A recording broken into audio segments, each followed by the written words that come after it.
जय श्री कृष्ण दोस्तों। इस वीडियो के अंत में एक कहानी के माध्यम से सुंदर सीख दी गई है, तो वीडियो को अंत तक जरूर देखना और चैनल को अभी तक सब्सक्राइब नहीं किया है तो सब्सक्राइब कर लो। तो चलिए शुरू करते हैं। मन से पाप करने वाले को मन से, तन से पाप करने वाले को तन से, दिल से पाप करने वाले को दिल से और दिमाग से पाप करने वाले को दिमाग से सजा मिलना निश्चित है। हम शिकायत कर सकते हैं कि गुलाब की झाड़ियों में कांटे हैं, या फिर खुश हो सकते हैं कि कांटों की झाड़ियों में गुलाब है।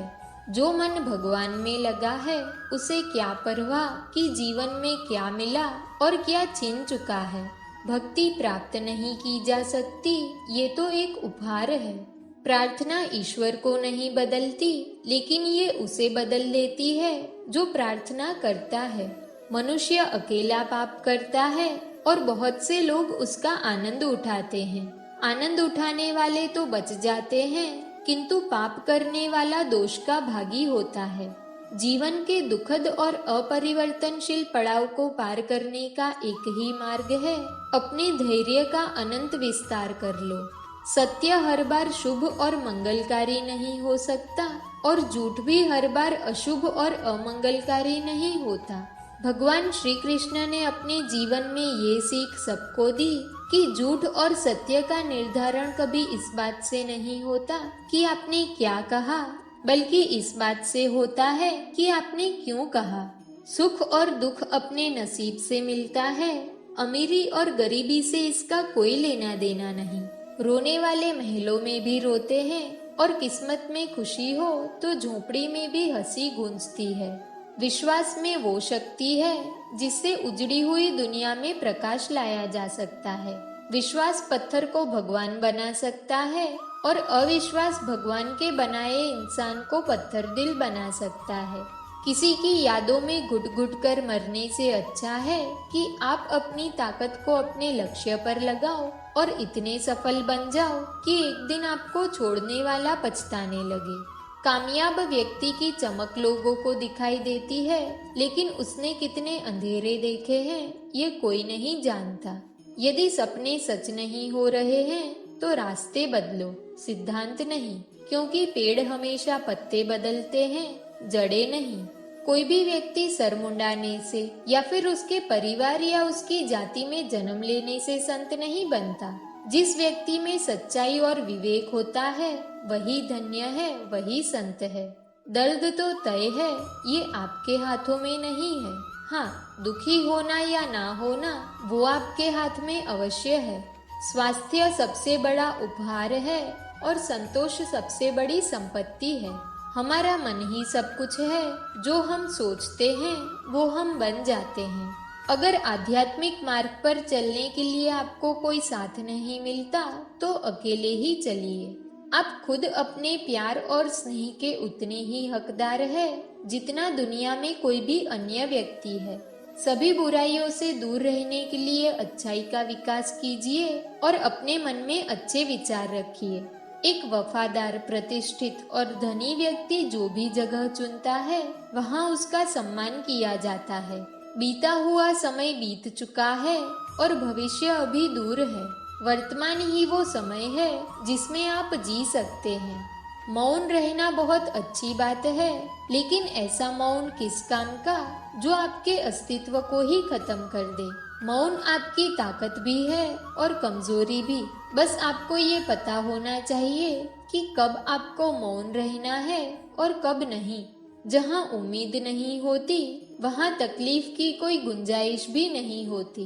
हर कोई परेशान है मेरे ज्यादा बोलने से और मैं परेशान हूँ अपने अंदर की खामोशी से।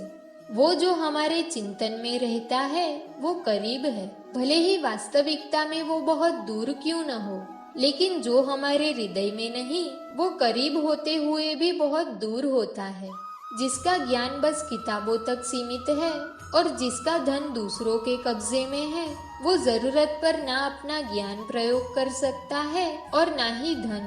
जो लोग परमात्मा तक पहुंचना चाहते हैं उन्हें वाणी, मन, इंद्रियों की पवित्रता और एक दयालु हृदय की आवश्यकता होती है। लोगों को अपने सपने मत बताओ, बस उन्हें पूरा करके दिखाओ, क्योंकि लोग सुनना कम और देखना ज्यादा पसंद करते हैं। भक्ति की डोरी दिखती तो नहीं है, पर मजबूत इतनी होती है कि परमात्मा को भी बांध सकती है।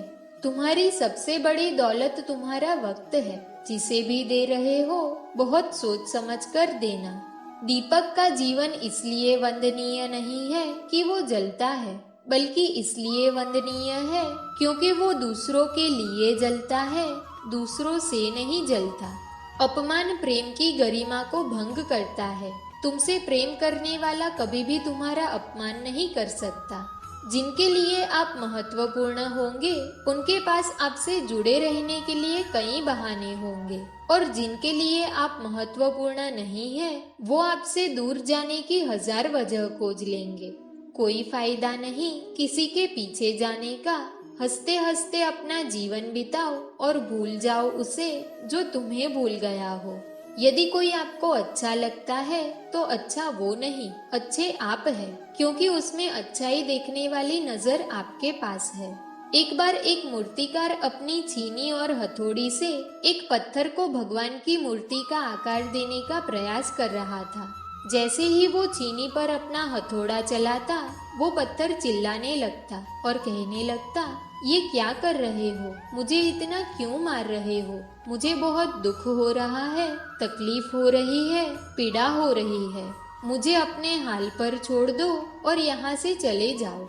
मूर्तिकार ने उस पत्थर से कहा, मुझे बहुत अच्छे से पता है कि तुम्हें बहुत ज्यादा दर्द हो रहा है, तकलीफ हो रही है और तुम बहुत ही ज्यादा पीड़ा में हो। लेकिन यदि आज तुमने इस दर्द को नहीं सहा, इस तकलीफ को नहीं सहा, तो जीवन भर तुम इसी प्रकार से पड़े रहोगे। मुझे पता है कि तुम में आगे बढ़ने की अपार संभावना है। तुम एक बहुत अच्छे पत्थर हो, लेकिन यदि तुम इसी प्रकार से रहोगे तो कभी आगे नहीं बढ़ पाओगे। इतना कहकर मूर्तिकार ने औजार उठाया ही था कि पत्थर फिर से चिल्लाने लगा, गिड़गिड़ाने लगा, विनती करने लगा कि मुझे अपने हाल पर छोड़ दो। मुझे पता है कि जीवन के लिए कौन सी चीज सही है और कौन सी चीज गलत है। मुझे बहुत ज्यादा दर्द हो रहा है। अब मैं इस तकलीफ को नहीं सह सकता। मैं जिस हाल में हूँ उस हाल में मुझे छोड़कर तुम चले जाओ। उस मूर्तिकार ने फिर से उस पत्थर को समझाने की कोशिश की कि ज्यादा अधीर मत बनो और अपने संयम को बनाए रखो। थोड़ी देर और इस दर्द को सह लो। यदि इस दर्द को सह लिया तो मैं भगवान की मूर्ति के रूप में तुम्हारी स्थापना कर पाऊंगा, और फिर दूर दूर से लोग तुम्हारी पूजा करने आएंगे और पंडित लोग तुम्हारी सेवा करेंगे। लेकिन पत्थर ने उस मूर्तिकार की एक भी बात नहीं मानी। वो चिल्लाता रहा और अपनी बात पर अड़ा रहा। अब मूर्तिकार भी थक चुका था और वो उस पत्थर को छोड़कर आगे बढ़ गया। थोड़ी ही दूर जाकर उसने देखा कि और एक बहुत ही अच्छा पत्थर वहाँ पर पड़ा हुआ है। उसने छीनी और हथौड़ी उठाई और उस पत्थर को मूर्ति बनाने के लिए तैयार हो गया। मूर्तिकार ने छीनी और हथौड़ी का वार दूसरे पत्थर पर जारी रखा। दूसरे पत्थर को भी दर्द हुआ, तकलीफ उसे भी हुई, लेकिन उस पत्थर ने बर्दाश्त कर लिया और देखते ही देखते थोड़े समय बाद उस पत्थर ने भगवान की मूर्ति का रूप धारण कर लिया। थोड़े दिन बाद उस मूर्ति की स्थापना एक मंदिर में हो गई। धीरे धीरे लोग उसकी पूजा पाठ करने लगे। लोगों की मन्नतें वहाँ से पूरी होने लगी। वो मंदिर बहुत ही ज्यादा प्रसिद्ध हो गया। अब धीरे धीरे करके दूर दूर के गांव से लोग वहाँ पूजा पाठ करने आने लगे। फिर एक दिन एक और पत्थर को इस मंदिर में लाया गया और उसे एक कोने में रख दिया गया। अब लोग आते जाते उस पर नारियल फोड़ते। ये कोई और पत्थर नहीं, बल्कि वही पत्थर था जिसने दर्द को नहीं सहा था। अब वो पत्थर मन ही मन बहुत ही ज्यादा पछता रहा था, दुखी हो रहा था और अपने आप से कह रहा था, काश मैंने उस दिन उस दर्द को, उस तकलीफ को सह लिया होता तो आज लोग मेरी पूजा करते। इसलिए आप भी अपने जीवन में हमेशा याद रखिएगा कि जब आप कोई भी काम कर रहे हो और उसमें आपको दर्द हो रहा है, तकलीफ हो रही है, ज्यादा मेहनत करनी पड़ रही है, तो आप रुकिएगा मत, क्योंकि आपको उस दर्द को, उस तकलीफ को सहना ही होगा। उस दर्द को, उस तकलीफ को सहकर आप ज्यादा मजबूत बनेंगे और तभी आप अपने जीवन में आगे बढ़ पाएंगे। और जीवन में हमेशा याद रखिएगा कि आपको पहले पत्थर की तरह नहीं बल्कि दूसरे पत्थर की तरह बनना है। दोस्तों, इस वीडियो में बस इतना ही। अगर आपको वीडियो पसंद आई हो तो वीडियो को लाइक करें, चैनल पर नए हो तो चैनल को सब्सक्राइब करें और बेल आइकन को प्रेस करना ना भूलें। तो मिलते हैं एक ऐसी नई वीडियो के साथ, तब तक अपना ख्याल रखें। जय श्री कृष्ण।